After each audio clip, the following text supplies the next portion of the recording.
ওম শান্তি। Good morning. আজ 28/9/2024 শান্তিবন থেকে বাপদাদা বলছেন, মিষ্টি বাচ্চারা, যখন তোমরা নম্বর 1 শতপ্রধান হবে তখন এই ন্যাচারাল ক্যালামিটিস বা বিনাশ কা ফোর্স বাড়েগা और यह पुरानी दुनिया সমাপ্ত হয়ে যাবে। যখন আমরা এই যে পুরুষার্থ করছি, করতে করতে যখন আমাদের নম্বর 1 শতপ্রধান পুরুষার্থ হয়ে যাবে, যখন আমরা তৈরি হব, তখন এই পৃথিবীর বিনাশ হবে। ন্যাচারাল ক্যালামিটিস মানে প্রাকৃতিক আপদা, ভূমিকম্প হবে, বন্যা হবে, তুফান হবে, পরমাণু বোম পড়বে, কোটি কোটি মানুষ মরবে। এই সময় বিনাশ লীলা হবে। সেই সময় আমাদের স্থিতি কি হবে? পাওয়ারফুল স্থিতি। পাওয়ারফুল স্থিতি কখন হবে? যদি অনেক লম্বা সময় থেকে আমরা অশরীরীপনের অভ্যাস করি, বিদেহীপনের অভ্যাস করি, আমাদের মধ্যে নষ্ট মহা এসে যাবে, তখন এই দুনিয়ার প্রতি বৈরাগ্য এসে যাবে, তখন আমাদের স্থিতি পাওয়ারফুল হবে। আর পাওয়ারফুল স্থিতি হওয়ার কারণে তখন শুধু আমি বিন্দু, বাবা আর আমি। বাবা তখন আমাদের সাক্ষাৎকার করাবে, আমরা বাবার সাথে করে সব দৃশ্যগুলো দেখব, বিনাশ হচ্ছে সব কিছু দেখব, কিন্তু তাদের কোনো প্রভাব আমাদের উপর পড়বে না, কারণ আমাদের স্থিতি পাওয়ারফুল। আমরা বাবার সাথে করে পরমধাম চলে যাব। কিন্তু যারা এখনও পর্যন্ত ঠিকমতো পুরুষার্থ করছে না, অভ্যাসগুলো করছে না, সেই সময় যে এত কোটি কোটি মানুষ মরবে, ভূমিকম্পে মরবে, পরমাণু বোম পড়বে, হিন্দু মুসলমানের কাটাকাটি শুরু হবে, এই সব দৃশ্যগুলো দেখে ভয়ে এত কোটি কোটি মানুষও মরবে, প্রেতাত্মা হয়ে ঘুরে বেড়াবে।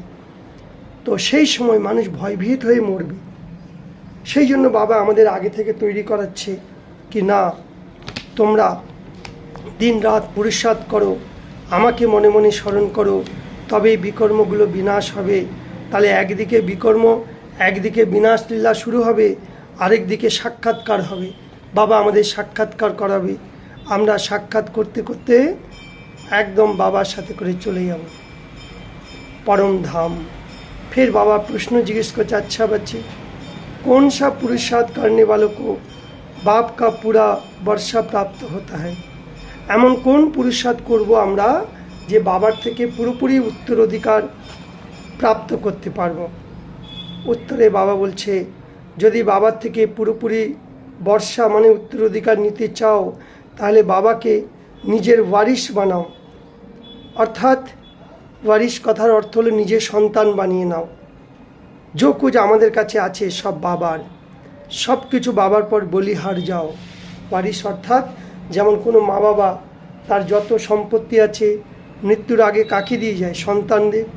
एखानेও शिव बाबा एसेই आमादेर बोलছে, आमार काछे जत ज्ञान गुण शक्ति आछे सब तोमादेर बाच्चार जन्य, किन्तु तोमादेर काछे जे सम्पत्ति आछे एगुलो सब बिनाशी, एगुलो सब बिनाश हये जाबे।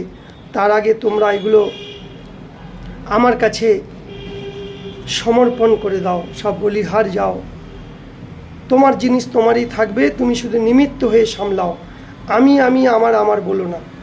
আমার বলতে বাবার সম্পত্তি, আমি বলতে আমি নিমিত্ত হয়ে এগুলো দেখাশোনা করছি। তোমার জিনিস তোমারই থাকবে, শুধু অহংকারগুলোকে ত্যাগ করো।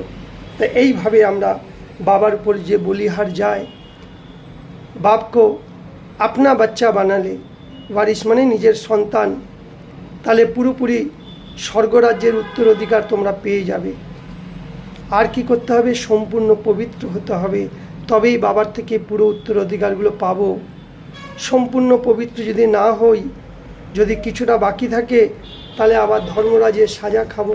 पद तो पाबो, किन्तु कम पद पाबो, उঁচু पद पाबो ना।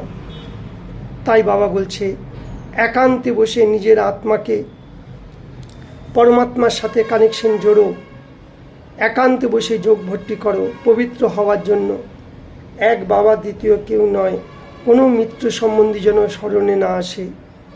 बुद्धिर मध्य मन बुद्धिर मध्य शुधु बाबार ज्ञान रत्नगुलो टपकाबे, मने मने बाबार कथागुलो चिंतन हबे, ताहलेई आमरा बंधन थेके मुक्त हये অন্য আত্মাদেরও আমরা সেবা করতে পারবো।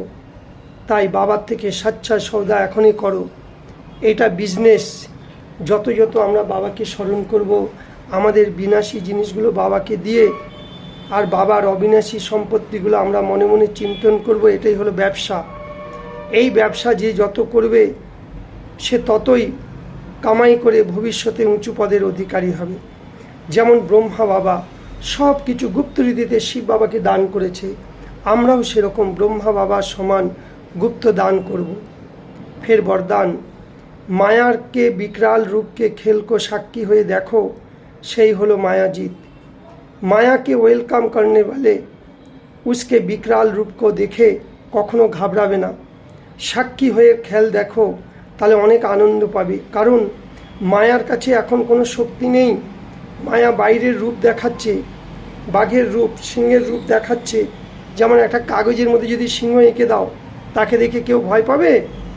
ताई मायार काछेও সেই রকম। কিন্তু তোমাদের কাছে এখন মায়ার কাছে তাকত কি বিল্লির সমান, কোথায় বাঘ আর কোথায় বিড়াল। তাই তোমরা তাকে দেখে ঘাবড়িয়ে যেও না, সেই সময় কোনো প্রশ্নের জঙ্গলে যেও না। সেই সময় এই পাঠ পাক্কা করো, যা কিছু হচ্ছে ভালো, যা কিছু হবে সেটা আরও ভালো। এই জন্য সাক্ষী হয়ে ত্রিকালদর্শী হয়ে খেল দেখো, তবে তোমরা মায়াজিত হয়ে যাবে। নয়তো কি আমরা ঘাবড়ে যাই আর মায়া সেই দুর্বলতাগুলো দেখে আমাদেরকে আরও ব্যর্থ সংকল্প চালায়। এই জন্য যেমন ধরনের বিঘ্ন পরিস্থিতি আসুক, ত্রিকালদর্শী হয়ে সাক্ষী দ্রষ্টা হয়ে বাবা যেরকম পরমধামকে দেখছে, আমরাও সেরকম প্রত্যেকটা সিনকে দেখব। স্লোগান, যে এই সময় সহ্য শক্তি সহনশীল থাকবে সে কোনো ভাব প্রভাবের মধ্যে জ্বলবে না, ঈর্ষা করবে না, ব্যর্থ কথার এক কান দিয়ে শুনে অন্য কান দিয়ে বের করে দেবে। ওম শান্তি।